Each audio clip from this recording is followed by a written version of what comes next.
तो जो पार्टी लिख दिया उसका तो जमीन हाथ से निकल गया, लेकिन जो पार्टी नहीं लिखा, लिखने से पहले गुजर गया, अब उसके बच्चे जमीन देने से मुकर रहे हैं, तो उस स्थिति में वो जमीन का आप क्या कैसे लिखा? अभी हमारी मौजूदगी जो है नवादा जिले के पकरी बरामा प्रखंड में है, और आपको भी पता है कि बिहार में सर्वे का काम जोरों शोरों से चल रहा है।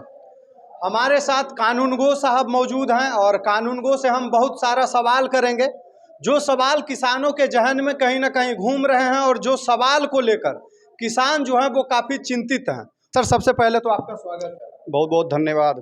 एक चीज़ बताइए सर, बिहार में ज़मीन सर्वे हो रहा है, ऐसे में बहुत सारे लोगों का सवाल है कि सर्वे में बहुत सारा ऐसा ज़मीन है जो पिछले कई वर्षों से अदला बदली कर लिया गया है, लेकिन वो ज़मीन आज तक दोनों में से कोई पार्टी एक दूसरे को लिखे नहीं है, ठीक ना। उस स्थिति में अब ये सर्वे में वैसा ज़मीन का क्या होगा, इसके बारे में बताइए। वैसे ज़मीन के लिए आपको सहमति पेपर एक देना पड़ेगा। जो ज़मीन मौखिक रूप से बदलेन किए हुए हैं आप लोग पहले के, उसमें एक सहमति पेपर देना पड़ेगा स्टाम्प पे लिख के कि हम लोग जो मौखिक रूप से बदलेन किए हैं वो ज़मीन, उसमें शांतिपूर्ण हम लोग का दखल कब्जा है, और उसमें बहुत विशेष चिंता की बात नहीं है। बस केवल एक एफिडेविट दे देना है कि हम लोग जो ज़मीन जोत आबाद कर रहे हैं वो हमारा शांतिपूर्ण दखल कब्जा है।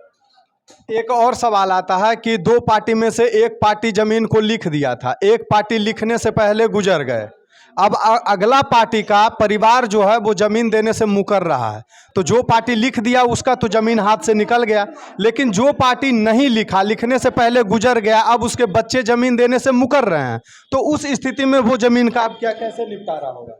देखिए, ये तो आपसी सहयोग और सहमति का बात हुआ कि अगर मान लीजिए पिताजी रजिस्ट्री करने के लिए बोले थे और रजिस्ट्री नहीं किया, तो बिहार विशेष सर्वेक्षण में ऐसा तो कोई प्रावधान नहीं है कि हम रजिस्ट्री करा दें, शांतिपूर्ण आपका दखल कब्जा करा दें।